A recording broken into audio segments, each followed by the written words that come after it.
যেহেতু সময় রক্ষা করার একটা দায় আছে এবং জানি আরো কিছু মানুষ আসবেন আস্তে আস্তে, কারণ এটাই আমাদের প্রবণতা যে সঠিক সময়ে সঠিক সবকিছু শুরু করাটা একটু মুশকিল হয়ে যায়। আয়োজন তৈরি থাকলেও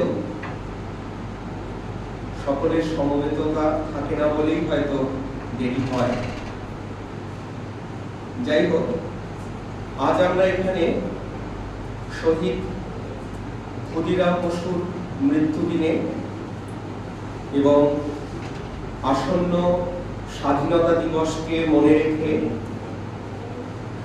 অহর্নিশ পত্রিকা এবং অহর্নিশ গ্রন্থাগার আয়োজিত 22শে শ্রাবণ স্মরণ অনুষ্ঠানের আয়োজন করেছি। আপনারা যারা উপস্থিত হয়েছেন সকলকে জানাই ধন্যবাদ ও কৃতজ্ঞতা। আজ এখানে মূল বক্তব্য পেশ করবেন অধ্যাপিকা বিজয়া চক্রবর্তী। তিনি বলবেন রবীন্দ্রনাথের জীবনে মৃত্যুর অভিজ্ঞতা ও অভিঘাত নিয়ে। তারও আগে ডক্টর মনোজ ঘোষ, এই স্কুলের যিনি প্রধান শিক্ষক, তার কাছ থেকে আমরা শুভেচ্ছা বার্তা নেব এবং তাকেই আমরা দায়িত্ব অর্পণ করেছি আজকে শহীদ ক্ষুদিরাম বসুকে নিয়ে একটু আমাদের আলোকপাত করতে। এছাড়া আছে উদ্বোধনী সঙ্গীত, পরিবেশন করবেন অনিন্দিতা বন্দ্যোপাধ্যায়, আর রবীন্দ্রনাথের কবিতা শোনাবেন শাশ্বতী কর।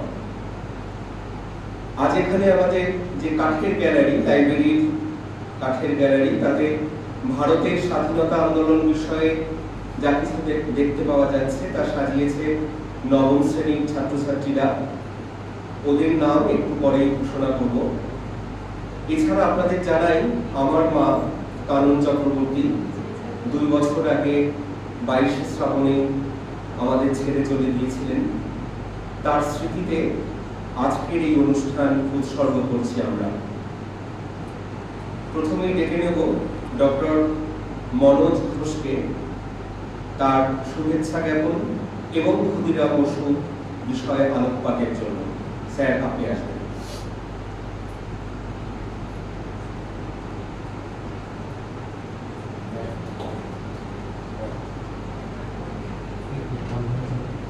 সমাগত প্রত্যেককে আমার পক্ষ থেকে অনেক অনেক শ্রদ্ধা জানাই, ভালোবাসা জানাই। শুরুতে ভীষণ ভালো লাগে অহর্নিশ আর অধিকাংশ অনুষ্ঠানগুলোই বিদ্যাসাগর বাড়ি ভবনে এই প্রেক্ষাগৃহেই তারা অনুষ্ঠিত করে। কারণ ভালো লাগে একটাই কারণে, এখানে একটা মেলবন্ধন থাকে।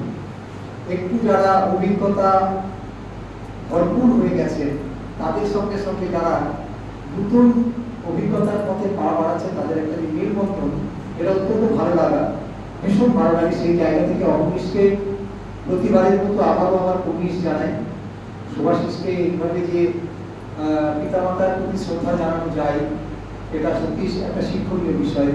আর যেখানে অনেকেই তার মা বাবাকে সেই অর্থে আমরা বাইরে হয়তো একটা ফেসবুকে ছবি তুলে অনেক দিয়ে মাতৃদিবস, পিতৃদিবস ইত্যাদি করে অনেক ছবি টবি দিয়ে লাইভ ইত্যাদি কমেন্ট পাচ্ছি, কিন্তু বাস্তবে দেখা যায় হয়তো সেই মা গর্ভধারিণী তিনি হয়তো অতটা সুখে নেই, অতটা ভালোভাবে তিনি নেই। তো সেই জায়গা থেকে এটা যে একদমই লোক দেখানো নয়, সেটা আমরা বারবার দেখেছি।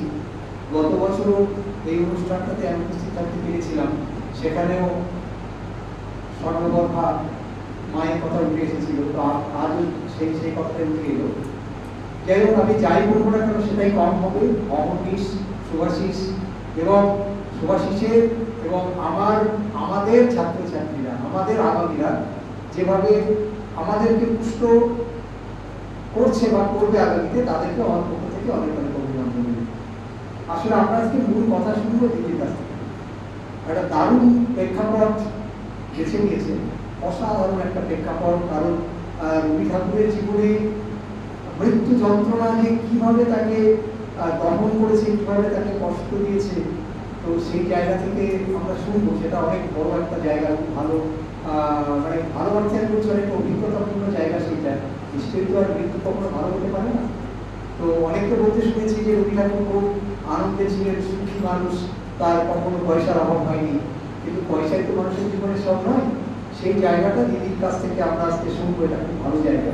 আর আজকের দিনে যে প্রেক্ষাপটটা তো একটা অন্যরকম। আজ 11ই আগস্ট, তো এই দিনটা প্রতিনিয়তই আমাদের চোখের সামনে ভাসে। একটা ছোট্ট ছেলে, খুবই ছোট্ট ছেলেই বলবো, কারণ বোধহয় সর্বকনিষ্ঠ শহীদ বিপ্লবী ক্ষুদিরাম বসু। তো যে বয়সটাতে বাচ্চারা খেলে বেড়াবে, মায়ের কাছে বাবার কাছে আবদার করবে, ফেসবুক করবে না, কারণ সেই সময় ফেসবুক ছিল না। তো সেই ছেলেটি নির্দ্বিধায় তার জীবনটা দেশের জন্য দিয়ে দিল। হ্যাঁ, আমরা অনেক সময় বন্ধুরা আড্ডা মেরে অনেক সময় আমরা এটা বলে থাকি যে বার খেয়েছিল, কিন্তু না, এটা বার খাওয়ার কোনো ব্যাপার নয়। তোমাকে আমাকে বার খাওয়ালে আমরা হয়তো একবার দুবার লাফাবো, তৃতীয়বার লাফাবো না, যে জানবো আমাকে বার খাওয়াচ্ছে। এই ভাষাটা তোমাদের জন্য বললাম, বার খাওয়াটা আমরা অতটা বুঝি না, তোমরা বুঝে বলে এটা বললাম। তো বিপ্লবী শহীদ ক্ষুদিরাম বসু তিনি কিন্তু সত্যি সত্যি দেশের জন্যই প্রাণটা দিয়েছিলেন। তিনি কিন্তু কোনোরকম এরকম কারণ তার অনুপ্রাণিত তো হয়েছিলেন দেশের দ্বারা, সেটা আলাদা, মানে কেউ তাকে বলে বলে তোল্লাই করে এটা করতে পারে। কারণ তাই যদি হতো তাহলে একটি ছেলে সেই সময়ে দেশাত্মবোধের যে সমস্ত পত্রিকা বিলি করতে গিয়েও কিন্তু সে তারা খেয়েছিল, সেটা আমরা জানি। তো ক্ষুদিরাম কেন, সেটা আমরা এখানে প্রত্যেকেই জানি যে ক্ষুদিরাম তার আগে যে দুটো ভাই জন্মগ্রহণ করেছিল তারা মারা যাওয়ার পরে তৎকালীন সময়ে আমাদের একটা যে রীতিনীতি ছিল, গ্রাম্য রীতিনীতি, যে মা তার সন্তানকে বিক্রি করে দিতেন, তথাকথিত বিক্রি করা। তো তার দিদি অপরূপার কাছে ভাইকে বিক্রি করা হয়েছিল, কিন্তু ওদের বিনিময়ে ভাইকে কিনে নিয়েছিল, সেই জায়গা থেকে ক্ষুদিরাম। তো যাই হোক, সেই ক্ষুদিরাম আস্তে আস্তে বড় হচ্ছে। ছোটবেলায় তার দুরন্তপনার অনেক কাহিনী আমরা পড়েছি, সিনেমাতে দেখেছি, সিনেমাতেও দেখেছি যে সে পকেটে সাপ নিয়ে ঘুরে বেড়ায়। তো যে ছেলেটি পকেটে ফেলে সাপ অন্যান্য বিষাক্ত সাপ নিয়ে ঘুরে বেড়ায়, তো তার কাছে তো মানে বোঝায় যে সে তার দুরন্তপনার কতটা তার কাছে সহজ এই ব্যাপারটা, যেটা আমরা ভাবতে গেলে অন্তত 10 বার ভাববো, সেটা ওই সময়ে সে একবারেই ভেবে নিয়েছে।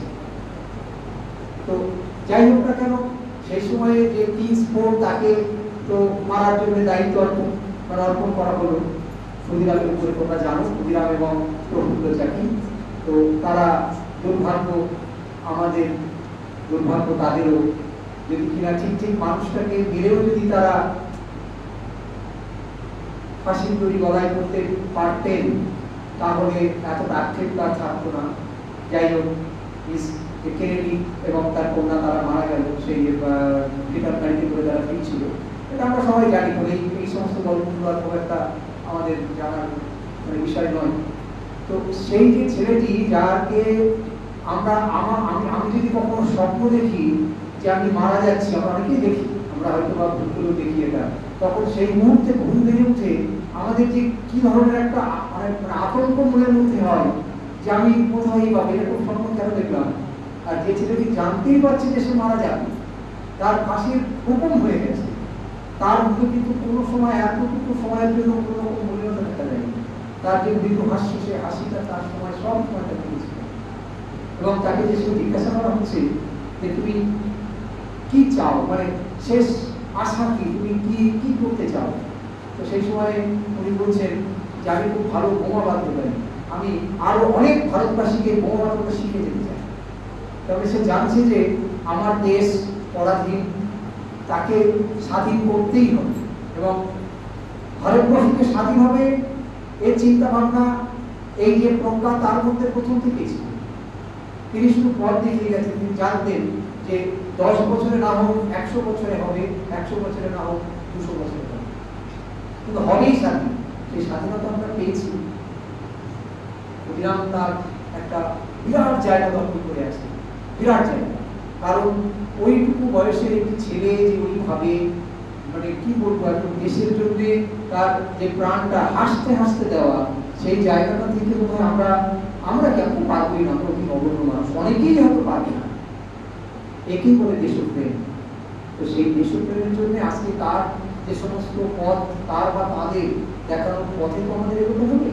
এইটাই আগামীদের জন্য বলা, যে আমরা তাদেরকে যেমন পড়বো, জানবো, তাদের ভাবধারা, তাদের কথা। আজ ক্ষুদিরামের জন্য আমাদের যেমন হাউতাসও করবো, আমরা তাদের গর্বিত হব, সেই সঙ্গে সঙ্গে কিন্তু তাদের দেখানোর পথে যদি আমরা একটা পা ফেলতে পারি, তবে কিন্তু তারা স্বর্গ থেকে, যদি আমরা বিশ্বাস করি স্বর্গ নরক ইত্যাদি, কেন তাদের অস্তিত্ব যদি আমরা বিশ্বাস করি, অবশ্যই করব, তারা কিন্তু খুশি হবে। এইটাই আমার বলা আজকের দিনে। আর তেমন কিছু নয়, গল্পগুলো আমরা সবই জানি, ফলে ক্ষুদিরামকে নিয়ে বিশেষ কিছু বলা আমার মুখে ঔদ্ধত্যই হবে, কারণ তোমরা এখানে অনেকেই সব জানে এই সমস্ত গল্পগুলো। তো শুধু এইটুকু বলা যে তোমাদের সেই বয়সটা তোমাদের, ফলে তোমরা এই নয় যে তোমাদের আজকে ফাঁসি কাটে গলা ঝুড়ি দিতে হবে, সেরকম নয়। মানে তোমরা তার নৌকাকে সামনে রেখে, তাদের নৌকাকে সামনে রেখে, তাদের দেখানোর পথে পা বাড়াও। তার মানে এই নয় যেমন দেশকে তোমায় ভালোবাসতেই হবে, তেমনি বাবা মাকে যেমন ভালোবাসতে হবে, তেমনি তোমার যে কাজ, তোমার বয়সে আমরা চাই তুমি সেই কাজটি করো। অর্থাৎ তোমার জন্য যে কাজটি বরাদ্দ আছে, যে তোমার এখন পড়াশোনা করার কাজ, বা যেটুকু কাজ তুমি করো, সেইটাকে তুমি নিয়ম মেনে করো। এইটুকু যদি আমরা প্রত্যেকে নিয়ম মেনে, আমি আমার কাজটুকু করি, তুমি তোমার কাজটুকু করো, সে তার কাজটুকু করে, স্যার স্যারের কাজটুকু করছেন, দিদি দিদির কাজটা দারুণভাবে করছেন, এইভাবে যদি আমরা প্রত্যেকেই কাজ করি, নিজের নিজের কাজ, বেশি কিছু না, তাহলে কিন্তু দেখবে আমরা একটা সুন্দর ভারতবর্ষ পাবই। তখন আর কাউকে আমাদের ওই ঝান্ডা হাতে নিয়ে হাত তুলে দিতে হবে, করতে হবে, বলতে হবে না, কারণ সেটা আমি আমার কাজটা করছি, তুমি তোমার কাজটা করছো। যার যেটা দায়িত্ব, সেইটা আমরা নিপুণভাবে পালন করার জন্য, লোক দেখানোর জন্য চেষ্টা করবো এবং করবোই। তবেই আমরা আবার একটা সুন্দর ভারতবর্ষ পাবো। এবং এই আশা আকাঙ্ক্ষা আমাদের প্রত্যেকে, যারা এখানে আছি প্রত্যেকেরই। এই বলে শেষ করি। সকলকে আমার নমস্কার।